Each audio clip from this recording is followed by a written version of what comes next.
गोटिए जंगल रे बाघटिए आउ हरिणटिए रहुथिले। जातिरे सेमाने भिन्न हेले भी दुई जनक भितरे थिला प्रगाढ़ बंधुत्व। एमिति कि केही काहाकू दिने न देखिले रही पारु नथिले। दिने हरिणर पहाड़ उपरकू चरिबाकू जिबाकू इच्छा हैला। से बाघ पाखकू जाई कहिला, बाघ भाई मोर काई भारी पहाड़ उपरकू जाई चरिबाकू इच्छा होउची। तते कोन ए जंगल रे खाइबा अभाव हैला जे तू चरिबाकू पहाड़ उपरकू जिबू? नाई भाई, सुनिली पहाड़ उपरे कुआडे भलो कौलिया घास हेची। आमो जंगलरू ठेकुआ छेली आउ मईसी भी सेठिके चरिबाकू जाउछंती। तेणु मु भाबुथिली मु भी तांक सह चरिबाकू जिबी। हौ तोर जदी इच्छा होउची तू जा, हेले देखिके जिबू आउ संध्या हबा आगरू फेरी आसीबू। मु सुनिछि से पहाड़ कुआडे बहुत उच्च। तमे से कथा जम्मा चिंता करनी, मु देखिकी जिबी। बाघ तार गोटिए दांत भांगिकी हरिणकू देइदेला। सुन, मोर एई दांतकू तू बेकरे बांधी दे। बाटरे जदी कौनसी असुविधा हुए बा जदी केही हैरान करंती तेबे एई दांत तांकू देखै दबू। सेमाने निश्चय तते छाड़ी देबे। हरिण ठेकुआ आउ मईसी सांग हेई पहाड़ उपरकू चरिबाकू गले। पहाड़ उपरे पहुंची तीन जन मन भरी खाइले।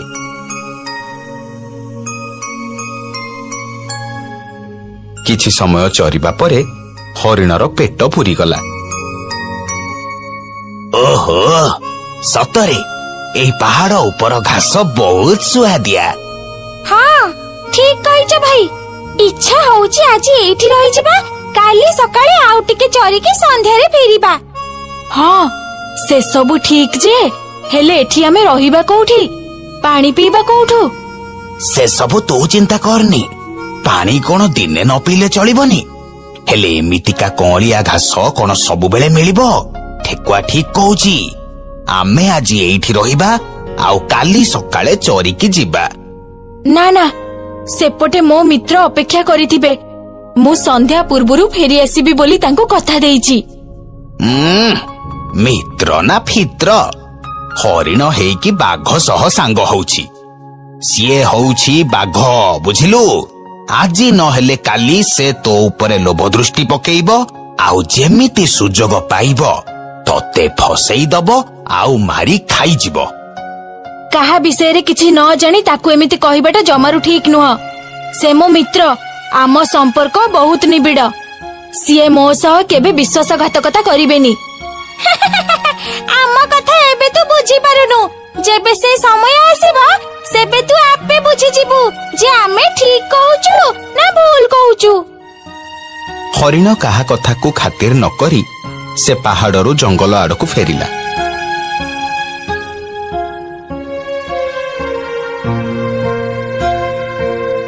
फेरिबा बाटरे हठात गोटाए राक्षस हाबुड़रे से पड़िला।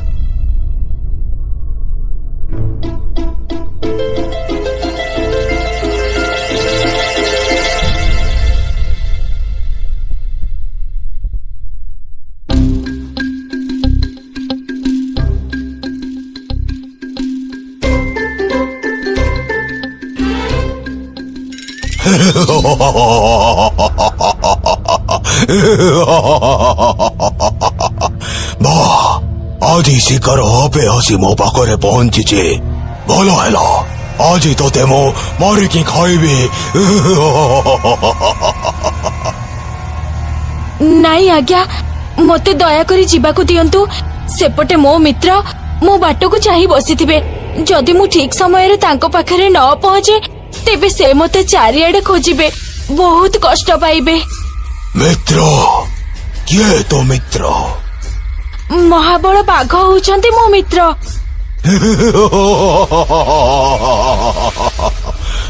तते मिचा कहिबाको कोन आउ को बहाना मिलिलानी? शेषरे तो महाबलर सांग बोली कहिलु। नाई आज्ञा, मु सत कहूची।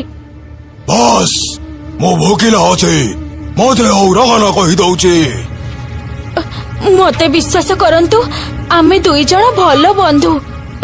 एई देखंतु मो मित्र मते तांकर एई दांत को मो सुरक्षा पई देइछंती। ओ कहूच जदि मु विश्वास कले हेले तू महाबलर संग कि सिंहर संग मु किंतु तते आज छाड़िबेनी।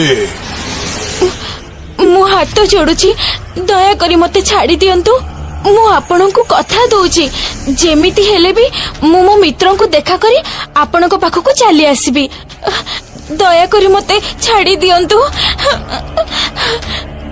ठीक अछि तू एते गुहारी करूचु जदि तते मु आज छाड़ी दउची। हेले मने रखिबो काली सकाळ सुद्धा तू आसी जदि एठी न पहुंचीचो तेबे मु जंगल रे पहुंचे तते आउ तो मित्र कुमारी खाई जिबे। हरिण जाई बाघ पाखरे पहुंचिला आउ ताकू सबु कथा कहिला।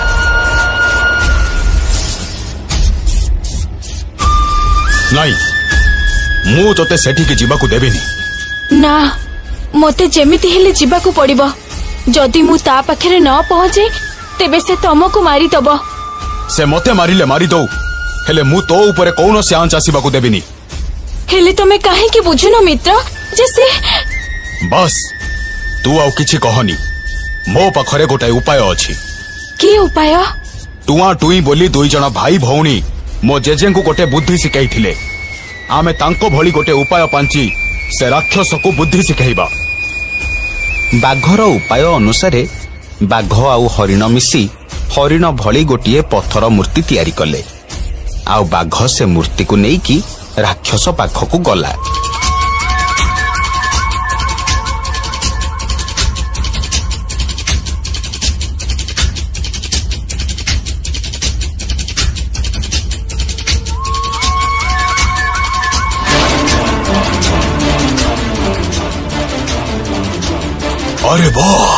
अरे वाह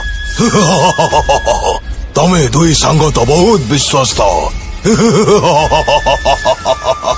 आज मते दीटा शिकार मिली गला।